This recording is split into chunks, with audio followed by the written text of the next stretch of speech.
పిత పుత్ర పవిత్ర ఆత్మ నామమున ఆమేన్. శనివారం 8వ తేదీ 6వ నెల 2024 సంవత్సరము.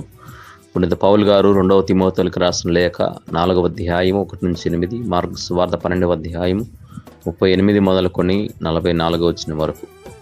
ఆయన శిష్యులను పిలిచి, ఈ కానుక పెట్టెలో డబ్బులు వేసిన వారందరికంటే ఈ పేద విధవరాలు ఎక్కువ వేసినని మీతో నిశ్చయముగా చెప్పుచూ ఉన్నాను అని అనిన. మార్కు సువార్త 12వ అధ్యాయము 43వ వాక్యం. ప్రియా దేవుని బిడ్డలారా, ప్రభు అయిన దేవాదేవుడు ఈనాటి వాక్యాల ద్వారా కానుకలు ఇచ్చిన వారిలో విధవరాలు ఎక్కువ ఇచ్చిందంటే ఆమెకు ఉన్నదంతా కూడా దేవునికి సమర్పించిందని గుర్తు చేస్తూ ఉన్నారు.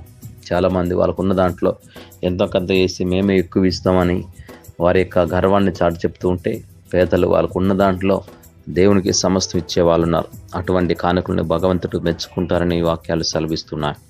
వాక్యానుసారం దేవుని యొక్క కృపానుగ్రహం నిండుగా పొందుకోవాలని ప్రార్థన చేద్దాం. ప్రభు అయిన దేవాదేవుడు ఈ రాత్రంతా తన కృపలో మనందరిని ఆశీర్వదించి చక్కని విశ్రాంతిని ప్రసాదించి వేకువ జామున మేల్కొనే భాగ్యాన్ని దయచేసిన త్రైత్వాయిక సర్వేశ్వరునికి స్తుతి స్తోత్రములు. ఈనాటి వాక్యముల ద్వారా భగవంతుడు ఈ రోజంతయు మనందరినీ సకల కీడుల ప్రమాదాల పిచాచి తంత్రం నుండి సంరక్షించాలని, చేయబోయే ప్రతి పనులు తోడుగా ఉండి ముందుకు నడిపించాలని, ప్రయాణంలో సురక్షితంగా గమ్యస్థానాలు చేర్చాలని, అనారోగ్యంతో బాధపడుతున్న వారికి స్వస్థతను, వృద్ధ వయసులోని వరకు శక్తిని, బలాన్ని దయచేయమని, మరణించిన ఆత్మలకు నిత్య విశ్రాంతిని ప్రసాదించమని, జన్మదినోత్సవాలు, వివాహ మహోత్సవాలు, ఇతర వేడుకలు జరుపుకున్న ప్రతి బిడ్డను దీవించాలని, కష్టం చేసుకున్న వారి తగిన ఫలితంతో ఆశీర్వదించమని, చదువుకున్న వారికి కావాల్సిన జ్ఞానవరాలతో నింపమని, దేవుని యొక్క అనుగ్రహాల నిండుగా మనందరికీ దయచేయమని, చక్కటి వాతావరణాన్ని, వర్షాలను కురిపిస్తూ పైరు పంటలు సమృద్ధిగా పండే భాగ్యాన్ని దయచేయమని, కథోలిక స్త్రీ సభను దీవించమని, ఎవరైతే ఈ యొక్క వాక్యాన్ని వింటున్నారో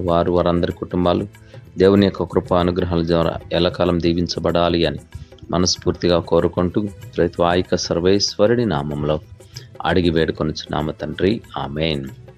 ప్రభు మీతో నుందురుగాక, మీ ఆత్మతోనూ ఉందురుగాక. సర్వశక్తి గల సర్వేశ్వరుడు పితా పుత్ర పవిత్ర ఆత్మ దేవుడు ఈ రోజంతా తన కృపలో మనందరిని ఆశీర్వదించి నడిపించుదురుగాక. ఆమేన్. Praise the Lord. హల్లెలూయా, హల్లెలూయా, హల్లెలూయా.